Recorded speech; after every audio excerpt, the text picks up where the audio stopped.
ಬಸವಲಿಂಗಾಯ.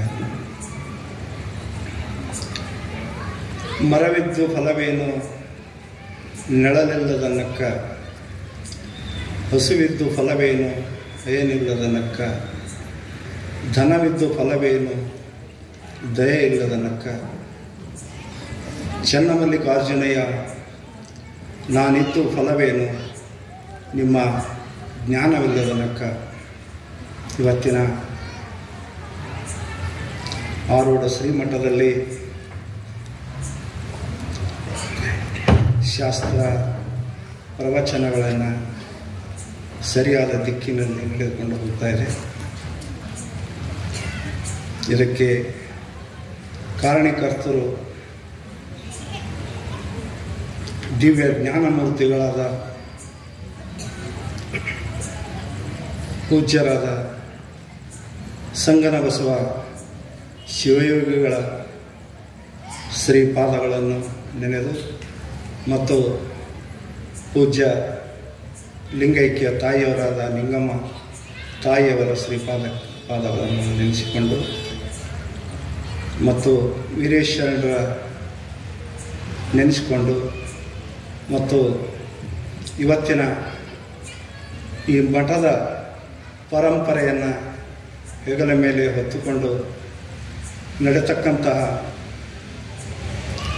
ಯಾವ ಪೂಜ್ಯ ನಿತ್ಯಾನಂದ ಮಹಾಶಿವಯೋಗಿಗಳ ಶ್ರೀಪಾದಕಮಲಗಳನ್ನು ನೆನೆಸಿ ಮತ್ತು ಇದಕ್ಕೆ ಸಂಬಂಧಪಟ್ಟಂಥ ಯಾವ ಆಲ್ಮೇಲದ ಬಸವಲಿಂಗೇಶ್ವರೇ ಮತ್ತು ಆಸಿಂಗಳ ಮಠದ ಶಂಕರಾನಂದ ಮಹಾರಾಜರ ಪಾದಗಳನ್ನು ನೆನೆದು ಇವತ್ತು ವೇದಿಕೆಯ ಮೇಲಿರುವಂಥ ಶಾಸ್ತ್ರಿಗಳ ಶ್ರೀಪಾದಕ್ಕೆ ಅಭಿವಂದಿಸಿ, ಇವತ್ತು ಸಿದ್ದರಾಮ ಶಿವಯೋಗಿಗಳ ಶ್ರೀಪಾದಕ್ಕೆ ವಂದಿಸಿ ಅಚ್ಚುಕಟ್ಟಾಗಿ ಈ ಕಾರ್ಯಕ್ರಮವನ್ನು ನಿರೂಪಣೆ ಮಾಡುವಂಥ ಎಲ್ಲ ನಿರೂಪಕರಿಗೆ ನೆನೆದುಕೊಂಡು ಇವತ್ತು ಆಗಮಿಸಿರುವಂಥ ಈ ಪ್ರಶಾಂತ ವಾತಾವರಣದಲ್ಲಿ ಪ್ರಸನ್ನತೆಯಿಂದ ಶಾಂತಚಿತ್ತರಾಗಿ ಈ ಶಾಸ್ತ್ರವನ್ನು ಆಲಿಸಲು ಕುಳಿತಿರುವಂಥ ಎಲ್ಲ ಶರಣ ತಂದೆ ತಾಯಿಗಳೇ, ತಮ್ಮೆಲ್ಲರಿಗೂ ಶರಣಗಳನ್ನು ಹೇಳಿ, ಕೇವಲ ನಮ್ಮ ನಿರೂಪಣೆ ಮಾಡುವಂಥವರು 10 ನಿಮಿಷ ಹೇಳಿದ್ದಾರೆ. ನಾನು ಸಮಯ ಅವ್ರು ಹೇಳಿದ ಅರ್ಧನೇ ತೋರ್ತೀನಿ. ಮತ್ತೊಬ್ಬರು ಇದಾಗಿ ತಮಗೆ ಶೋಷಣೆ, ಈ ಸಮಯನೂ ಒಂದು ಶೋಷಣೆ ಮಾಡೋದಕ್ಕಲೇ ಹೇಳಿದ್ದೆ. ಅದು ಕೂಡ ಇವತ್ತು ಶಾಸ್ತ್ರಿಗಳು ಭಾಳ ಸುಂದರವಾಗಿ ಮಾತಾಡ್ತಾರೆ. ಮಾಡು ಶಿವಲಿಂಗ ಪೂಜೆಯ ಅಂತರಂಗ, ನಿಜಗುಣ ಶಿವಯೋಗಿಗಳು ಅಂತ ಮಹಾತ್ಮರು ಅಂತರಂಗದಲ್ಲಿ ಪೂಜೆ ಬರಬೇಕಾದ್ರೆ ಸರಳವಾಗ್ತದೆ. ಬಾಯದಲ್ಲಿ ಎಲ್ಲರೂ ಮಾಡ್ತೀವಿ, ಕೊರಳ ಲಿಂಗ ಇಟ್ಕೊಳ್ತೀವಿ, ಅದನ್ನು ಕಷ್ಟನೇ ಆಗಿಬಿಟ್ಟದೆ. ಅಂದಾಗ ಅಂತರಂಗ ಪೂಜೆ ಭಾಳ, ಅದು ಬಸವಾದಿ ಶರಣರು, ನಿಜಗುಣ ಶಿವಯೋಗಿಗಳು, ಆರೂಢ ಸಿದ್ಧಾರೂಢರು, ಅವರೆಲ್ಲ ಅಂತರಂಗದಲ್ಲಿ ಪೂಜೆ ಮಾಡಿ, ಅಂತರಂಗದಲ್ಲಿ ಪೂಜೆ ಹೆಂಗಂತ ಕೇಳಿದ್ರಿ, ಅಂತರಂಗದಲ್ಲಿ ಪೂಜೆ ಆನಂದ. ರಾಮಕೃಷ್ಣ ಪರಮಹಂಸರು ಸುಮ್ಮ ಬೇವರ್ಸಿಯಾಗಿ ಬೀಳ್ತೀವಿ, ಆನಂದ ಆಯಿತು, ಆನಂದ ಚಿತ್ತ ಅಂತರಂಗ ಪೂಜೆ. ಅದು ನಿಜಗುಣ ಶಿವಗಳು ಮಹಾರಾಜರು, ನಿಜಗುಣ ಶಿವಗಳು ಐಷಾರಾಮದಿಂದ ಮೆರಿಬೋದಾಗಿತ್ತು. ಅಂಥವರು ಯಾವುದೋ ಹುಡುಗ ದಾರ್ಯಾಗ ದನಕಾಯಿ ಹುಡುಗ ಕೈಯಾಗ ರೊಟ್ಟಿ ಉಣ್ಣೋದು ನೋಡ್ರಿ, ಹಿಂಗೂ ಬರ್ತದಲ್ಲ. ನೆಲದ ಮೇಲೆ ಗಿಡದ ನೆಲ ಮಕ್ಕಳೋದು ನೋಡಿ ಹಿಂಗೂ ಬರ್ತದಲ್ಲ. ಕಟ್ಟ ಕಡೆ ವ್ಯಕ್ತಿಯ ಜೀವನವನ್ನು ಅವರು ಜೀವಿಸಿದರು. ಯಾರು ನಾವು ಬಯಸ್ತೀವಿ ಹೇಳ್ರಿ, ನಾವು ಶ್ರೇಷ್ಠವಾದ ವ್ಯಕ್ತಿಯ ಜೀವನವನ್ನೇ ನಾವು ನೋಡ್ತೀವಿ. ನಮಗೆ ಹ್ಯಾಂಗ ಅಂತರಂಗದಲ್ಲಿ ಪೂಜೆ ಮಾಡ್ಕೊಳ್ತಾರೆ. ಅಕ್ಕ ಮಾದೇವಿ ಒಂದು ಕಡೆ ಹೇಳ್ತಾಳೆ, ನಮ್ಮ ಶಾಸ್ತ್ರಿಗಳು ವಚನಗಳು ಭಾಳ ಚಂದ ಜೋಡಿಸೋದು. ಯಾವ ಶಾಸ್ತ್ರಕ್ಕೆ ಭಾಳ ಅಂಬಿಗರ ಚೌಡೇಶ್ವರನ ವಚನ, ದೇಹಾರಾವ ಮಾಡುವ ಅಣ್ಣಗಳಿರ ಒಂದು ತುತ್ತು ಆಹಾರವನಿಕ್ಕಿರಿ. ದೇಹಾರಕ್ಕೆ ಆಹಾರವೇ ನೆಚ್ಚಣಿಕೆ.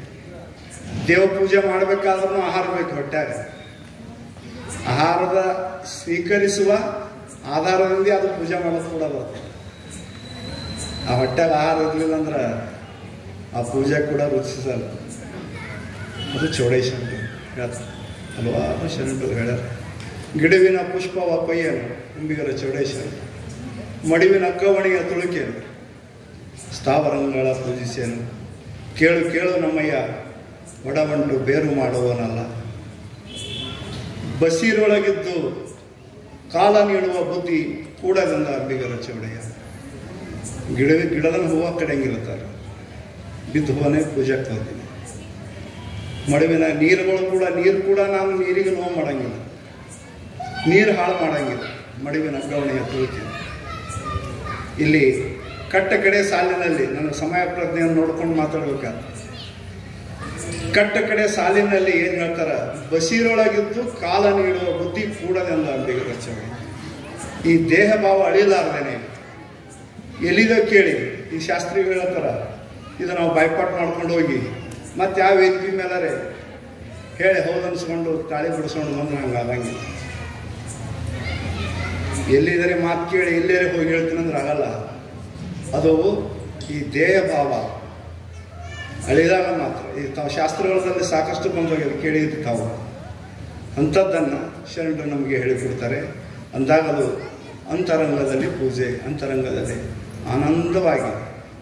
ಅಕ್ಕ ಮಾದೇವಿ ತಾಯಿ ಒಂದು ವಚನದಲ್ಲಿ ನಮ್ಗೆ ಹೇಳಿಕೊಡ್ತಾರೆ. ಯಾವ ಮಾತೆಯರು ತಾವು ಕೇಳಬೇಕು ವಚನ. ವನವೆಲ್ಲ ನೀನೇ,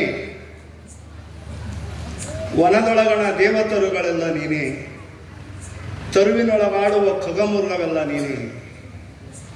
ನೀನು ಇಡೀ ಜಗವೇ ಆಗಿ ನನಗೆ ಮುಖದೋರ ಚನ್ನಮಲ್ಲಿಕಾರ್ಜುನ. ನಮ್ಮ ಸುಂದರವಾದ ಮನೆ, AC, TV, ಕೈಯಾಗಿಂತ ದೊಡ್ಡದು ಮೊಬೈಲ್, ಬೇಡಿದ ಊಟ ಇದ್ರೂ ಕೂಡ ನಮಗೆ ಸಂತೋಷ ಸಿಗಂಗಿಲ್ಲ.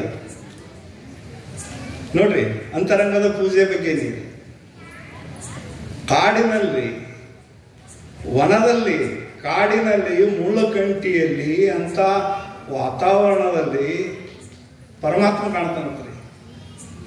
ಹೆಂಗ ವನವೆಲ್ಲ ನೀನೇ, ಪರಮಾತ್ಮನ ಸ್ವರೂಪ ಕಾಣ್ತಾನ, ಆನಂದ ಕಾಣ್ತದೆ. ಇಲ್ಲಿ ಕಾಣ್ತದೆ ನಿಮ್ಗೆ, ಎಲ್ಲಿ ಕಾಣ್ತದೆ? ಮನೆಗೆ ಹೋಗತ್ತಾನೆ ಮಾತ್ರ. ಯಾಕಂದರೆ ನಿತ್ಯಾನಂದ ಮಹಾರಾಜರು ಎಲ್ಲ ಸುಂದರವಾಗಿ ಇಟ್ಟಿದ್ದಾರೆ, ಹಾಸಿದ್ದಾರೆ. ವೇದಿಕೆ ಇದೆ, ವೇದಿಕೆ ಮೇಲೆ ಸುಂದರವಾಗಿ ಮಾತಾಡುವಂಥ ಶಾಸ್ತ್ರಿಗಳಿದ್ದಾರೆ, ಸ್ವಾಮಿಗಳಿದ್ದಾರೆ. ವಾತಾವರಣ ಕ್ರಿಯೇಟ್ ಮಾಡಿದ್ದಾರೆ, ತಮಗೆ ಸಂತೋಷಗೊಳ್ಳೋದು ಆಗ್ತದೆ. ಅಲ್ಲಿ ಕಾಡಿನಲ್ಲಿ ಆಗ್ಬೇಕಲ್ರಿ.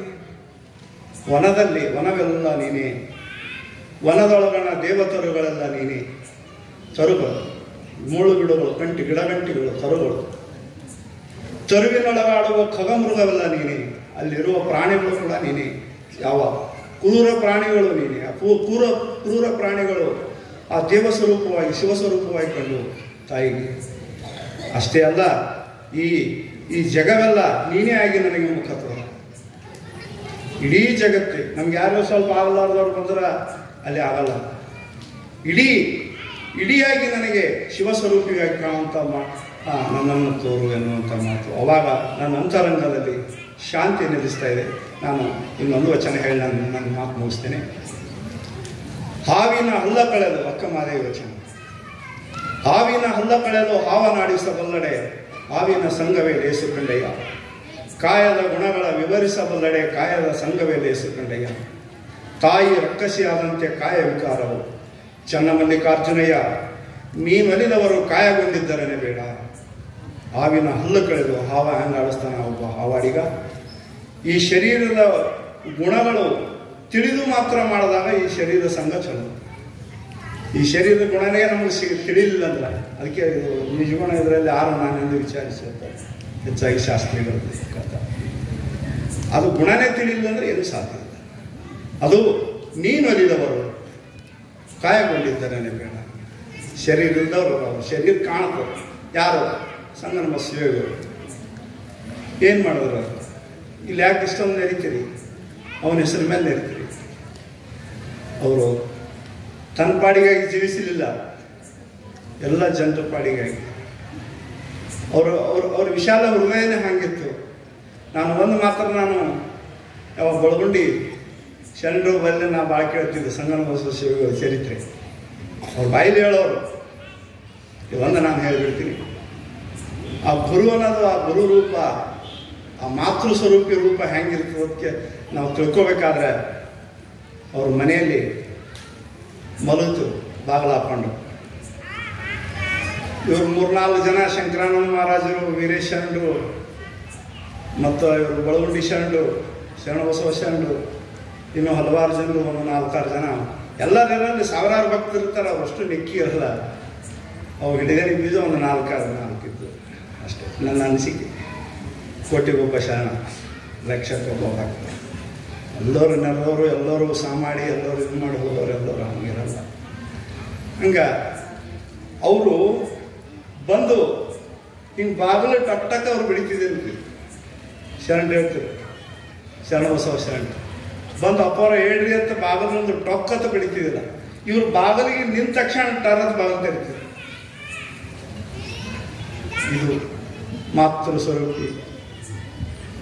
ಆರಾಮ್ ನಿದ್ದೆ ಮಾಡೋದು ಬಿಟ್ಟು ಆ ಭಕ್ತರನ್ನೇ ನೆನೆಸ್ತಿರೋರ್ರಿ. ಇದೇ ವನವೆಲ್ಲಲ್ಲಿ ಇಡೀ ಲೋಕವೆಲ್ಲ ಆ ಶಿವಸ್ವರೂಪೇ ಕಾಣ್ತಿತ್ತು ಸಂಗನ ಬಸವೇಶ್ವರರಿಗೆ. ನನ್ನ ಮಕ್ಕಳ ಇಂಥ ಎಕ್ಸಾಂಪಲ್ ನಾನು ಕೇಳಿದ್ದೀನಿ ಭಾಳ. ನಮ್ಮ ಶಂಕರಾನಂದ ಮಹಾರಾಜರು ಅವರು ಸ್ವಲ್ಪ ಹೇಳೋರು, ಅವ್ರು ಖಡಕ್ ಹೇಳಿಬಿಡ್ತಾರೆ, ದಡ್ಡ ಹೇಳಿ ಮುಗಿಸ್ಬಿಡ್ತಾರೆ. ಅವ್ನು ಕೇಳಿದ್ರು ಅವ್ರಿಗೆ, ಅಪ್ಪ ಆನಂದದಲ್ಲ ಇದು ಆಸೆ, ನಿಮ್ಮ ಆಶ್ರಮ ಆಶೆಗಳು ಜನಗಳು ಇದು ಕಿರಿಕಿರಿ ಇದ್ರೆ ಆನಂದ ಇರ್ತದಪ್ಪ. ಅದೇನು ಭಾಳ ಭವ್ಯವಾಗಿ ಹೇಳಿಲ್ಲ, ತಿಳ್ಕೊಳ್ಳಿಲ್ಲ. ಯಾರು ಇರಲ್ಲ, ನ್ಯಾಳಲ್ಲ, ಆರಾಮಿರ್ತದೆ. ಏನು ದೊಡ್ಡದು ಜೀವನ ಕರಗತ ಮಾಡ್ಕೊಂಡವ್ರು ಈ ಆರೂಢ ಮಠದಲ್ಲಿ ಏನು ಬೆಳೆದವರು, ನಿಕ್ಕಿಯಾಗಿ ಬೆಳೆದವರು, ನಾವು ಸಂಗನ ಬಸವೇಶ್ವರಗಳ ಕೃಪೆಯಿಂದ ಬೆಳೆದವರು. ನಾನು ಮತ್ತೆ ಹೆಚ್ಚಿಗೆ ಹೇಳಕ್ಕೆ ಹೋಗಲಾರೆ. ನಾವು ನಿರೂಪಣೆ ಮಾಡುವಂಥ ವ್ಯಕ್ತಿಗಳಿಗೆ ನಾವು ನೋಡ್ಬೇಕಾದ್ರೆ ಮತ್ತೊಮ್ಮಿಗೆ ಬಂದಾಗ ಹಚ್ಚಂಗಿಲ್ಲ. ಹಿಂಗಾದ ನನಗೆ ಯಾವಾಗಲೂ ಎಲ್ಲಿ ಅವಕಾಶ ಕೊಡ್ತಾರಂದ್ರೆ ನಾ ಸಮಯ ಅಂಜಿ ಮಾತಾಡ್ತೀನಿ ಅಂತೇಳಿ ನನಗೆ ಸಮಯ ಕೊಡ್ತಾರೆ. ನಾನು ದೊಡ್ಡ ಅಧ್ಯಯನ ಮಾಡಿದವಲ್ಲ, ಏನೂ ಅಲ್ಲ. ತಮ್ಮೆಲ್ಲರಿಗೆ ಮತ್ತೊಮ್ಮೆ ಯಾವ ಪೀಠಾಧಿಪತಿ ನಿತ್ಯಾನಂದ ಮಹಾರಾಜರಿಗೆ ಅನಂತ ಶರಣಗಳು ಹೇಳಿ ನಾನು ಎರಡು ನಿರ್ಮಲ ಭಕ್ತಿಯ ಮೂಲಕ ಶಿವ ಸಾಕ್ಷಾತ್ಕಾರವನ್ನು ಪಡ್ಕೊಳ್ಬೋದು ಅಂಥೇಳಿ ಅದ್ಭುತ ವಚನಗಳ ಮೂಲಕ ಪ್ರವಚನಾಮೃತ ನೀಡಿದ ಪೂಜ್ಯ ಬಸವರಾಜ ಚಾಂದ್ಕೋಟೆ ಶರಣರಿಗೆ ಅನಂತ ಕೋಟಿ ಪ್ರಣಾಮಗಳನ್ನು